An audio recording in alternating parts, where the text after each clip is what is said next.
నమస్తే, welcome to our channel. నేను సిరి. రాజ్ తరుణ్ లావణ్య స్టోరీలు అయితే రోజు రోజుకు ఒక కొత్త మలుపులు అయితే తిరుగుతుంది. ఇప్పుడు మళ్ళీ కూడా లావణ్య పోలీసులను అయితే ఆశ్రయించడం జరిగింది. గతంలో తనకి అబార్షన్ చేయించారని చెప్పేసి ఏవైతే ఉన్నాయో ఆ లిస్ట్ అంతా కూడా పోలీసుల ముందు పెట్టడం జరిగింది. సో తన మీద కేసు ఫైల్ చేయాలని కూడా తను కోరినట్టు తెలుస్తుంది.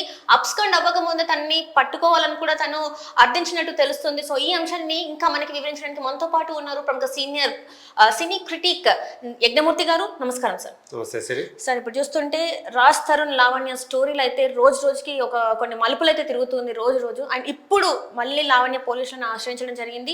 ఏంటంటే గతంలో అంటే ఈ 10 సంవత్సరాల్లో తనకి ఒకసారి అబోర్షన్ కూడా జరిగింది. ప్రెగ్నెన్సీ వస్తే అబోర్షన్ చేయించారు. తన పేరు ఆ టైంలో అన్విక అని చెప్పేసి ఆ బిల్లులన్నీ కూడా పోలీసుల ముందు పెట్టడం జరిగింది. సో ఇప్పుడు ఏంటంటే తన మీద కేసు ఫైల్ చేయాలని, అబ్స్కాండ్ అవ్వకముందే తనని పట్టుకోవాలని చెప్పేసి తన పోలీసులను కోరడం జరిగినట్టు తెలుస్తుంది. సో మరి ఏంటి అసలు ఏం జరగబోయే అవకాశాలు ఉన్నాయంటారు? కొద్ది రోజులుగా చూస్తూ ఉంటే సో నిజంగా రాజ్ తరుణ్ కథ ఎలా ఉందంటే తను ఒక సినిమా చేశాడు, సినిమా చూపిస్తామావా అని. సో ఇప్పుడు కరెక్ట్గా చెప్పాలంటే లావణ్య రాజ్ తరుణ్కి ఒక సినిమా చూపిస్తున్నట్టే కనిపిస్తూ ఉంది. కొద్ది రోజులుగా వీళ్ళిద్దరి వివాదం సో మీడియాని కానీ అలాగే ప్రజల్ని కానీ తెలుగు ప్రజల్ని కానీ ఎంతగా ఆకర్షిస్తుందో మనం చూస్తూ ఉన్నాం.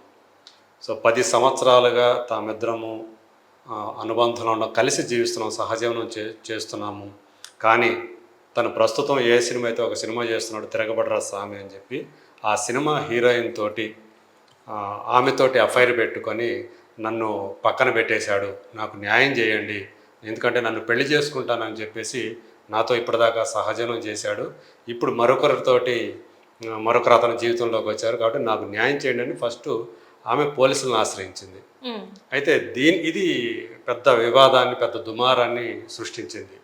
అయితే తను లీగల్గానే ఈ విషయాన్ని చట్టపరంగానే ఎదుర్కొంటాను, ఒకప్పుడు నేను తనతో కలిసి ఉన్నమాట నిజం, నేను హైదరాబాద్ వచ్చినప్పుడు తను నాకు హెల్ప్ చేసిన మాట నిజం, కానీ తను పెద్ద డ్రగ్గిస్టు, చాలాసార్లు చెప్పి చూశాను అవి మానుకోమని.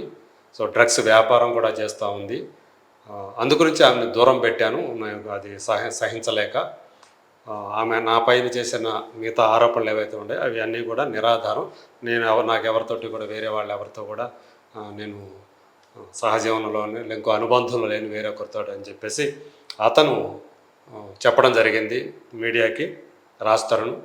అట్లాగే ఈ కేసులో నన్నెందుకు లాగుతున్నారు అని చెప్పేసి మాల్వి మల్హోత్రా, ఆ తిరగబడరా స్వామి, ఆమెకి ఇదే మొట్టమొదటి తెలుగు సినిమా. సో గతంలో ఆమె హిందీలో అంటే టీవీ సీరియల్స్లో చేశారు ఆమె. సో ఆమె కూడా ఒక కేసు పెట్టడం కాకుండా మళ్ళీ నిన్న బుధవారం నా బ్రదర్కి ఆమె బెదిరిస్తూ మెసేజ్లు పంపిస్తూ ఉంది. సో ఆమె మీద చర్యలు తీసుకోండి అని చెప్పేసి రెండో కేసు కూడా నిన్న ఆమె పెట్టడం జరిగింది. ఇది ఇలాంటి అంటే ట్విస్టుల మీద ట్విస్టులు నడుస్తూ ఉన్నాయి. పైగా మాల్వి మల్హోత్రా కూడా నాకు రాజ్ తరుణ్ తోటి ఎలాంటి అనుబంధం లేదు, సంబంధం లేదు, మేమిద్దరం ప్రొఫెషనల్స్గా అంతే హీరోయిన్గా చేసాం ఆ సినిమాలో అని చెప్పడం జరిగింది ఆ అమ్మాయి. సో ఇప్పుడు మళ్ళీ లేటెస్ట్ ఈరోజు మనకి తెలుస్తున్నటువంటి సమాచారం ప్రకారం లావణ్య మళ్ళీ మరోసారి పోలీస్ స్టేషన్ తలుపు తట్టింది. సో తను రాజ్ తరుణ్ నేను కలిసి 10 సంవత్సరాలు కలిసి ఉన్నాం, 10 సంవత్సరాలు కలిసి సహజీవనం చేసాం. ఇదివరకే మొట్టమొదటి పెట్టిన ఫిర్యాదులోనే కంప్లైంట్లోనే మేమిద్దరం గుళ్ళో పెళ్లి చేసుకున్నాం, కాబట్టి దానికి ఆధారాలు లేవు, సాక్ష్యాలు లేవని చెప్పింది. అయితే తప్పకుండా ఇద్దరం పెళ్లి చేసుకుంటామని చెప్పి తను నాకు మాట ఇచ్చాడు. సో ఆ క్రమంలోనే మేమిద్దరం దగ్గర అయ్యాం. నాకు గర్భం వస్తే, ప్రెగ్నెన్సీ వస్తే వద్దని చెప్పేసి తను తీయించేశాడు, అబార్షన్ చేయించాడు అంటూ దానికి సంబంధించినటువంటి ఏదైతే మెడికల్ రిపోర్ట్లు ఏవైతే ఉన్నాయో ఆ అబార్షన్కి సంబంధించినటువంటి ఆ రిపోర్ట్ని ఆల్మోస్ట్ ఒక 170 వరకు రిపోర్ట్లు కానివ్వండి, దాని సాక్ష్యాలు కానివ్వండి, ఫోటోలతో సహా ఆమె పోలీసులకి సమర్పించడం జరిగింది. సో మాల్వి మల్హోత్రాతో కలిసి రాజ్ తరుణ్ అబ్స్కాండ్ అయ్యే అవకాశం ఉంది, విదేశాలకి పారిపోయే అవకాశం ఉంది, కాబట్టి అతని మీద చర్యలు తీసుకోండి అని చెప్పేసి కూడా ఆమె అర్థించినట్లు అందులో కంప్లైంట్లో ప్రస్తావించినట్లు మనకు అందుతున్నటువంటి సమాచారం.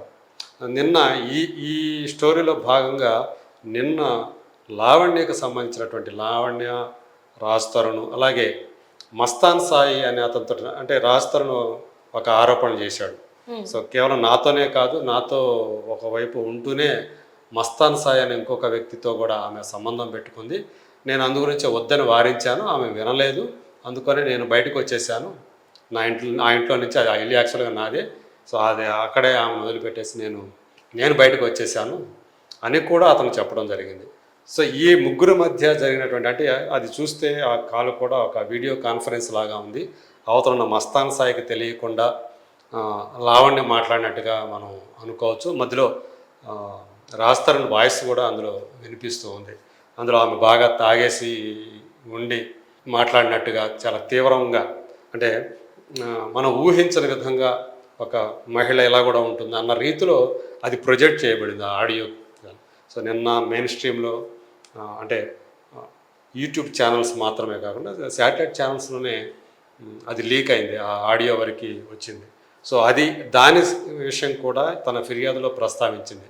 ఎప్పుడో గత సెప్టెంబర్లో జరిగినటువంటి ఒక సంభాషణని అతను రికార్డ్ చేసి కావాలని ఇప్పుడు నన్ను బ్యాడ్గా ప్రొజెక్ట్ చేయడం కోసం దాన్ని కొంతమందికి లీక్ చేశాడు, ఛానల్స్కి లీక్ చేశాడు, ఇచ్చాడు అని చెప్పేసి కూడా ఆమె లావణ్య అందులో తన కంప్లైంట్లో పేర్కొంది.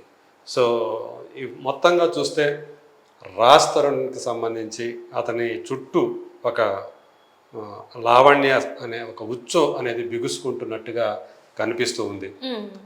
ఎందుకంటే తను ఏమైతే కేసులు పెట్టారో 4 సెక్షన్ల కింద పోలీసులు ఈ కేసు ఫైల్ చేశారని చెప్పేసి మనకు అందుతున్నటువంటి సమాచారం.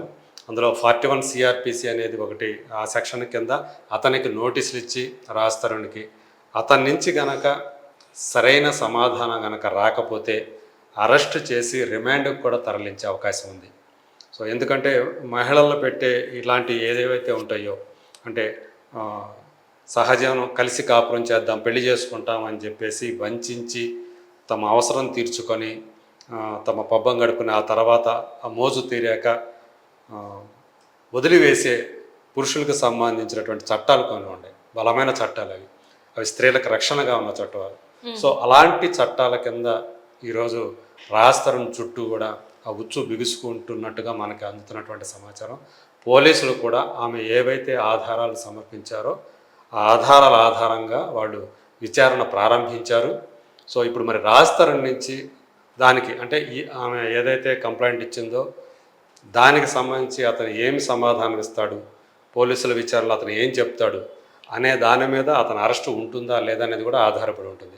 సో ఏమేందంటే త్వరగా కనుక మేలుకోకపోతే అతను మళ్ళీ పారిపోయే అప్స్కాండ్ అయ్యే అవకాశం కూడా ఉంది అని చెప్పేసి ఆమె చెప్తున్నారు. కాబట్టి సో ఇదంతా వీలంత త్వరగా వాళ్ళు రాజ్ తరుణ్ని ట్రేస్ చేసి సో అతనికి నోటీసులు ఇచ్చి అతని నుంచి సమాధానం కోరే అవకాశం ఉంది.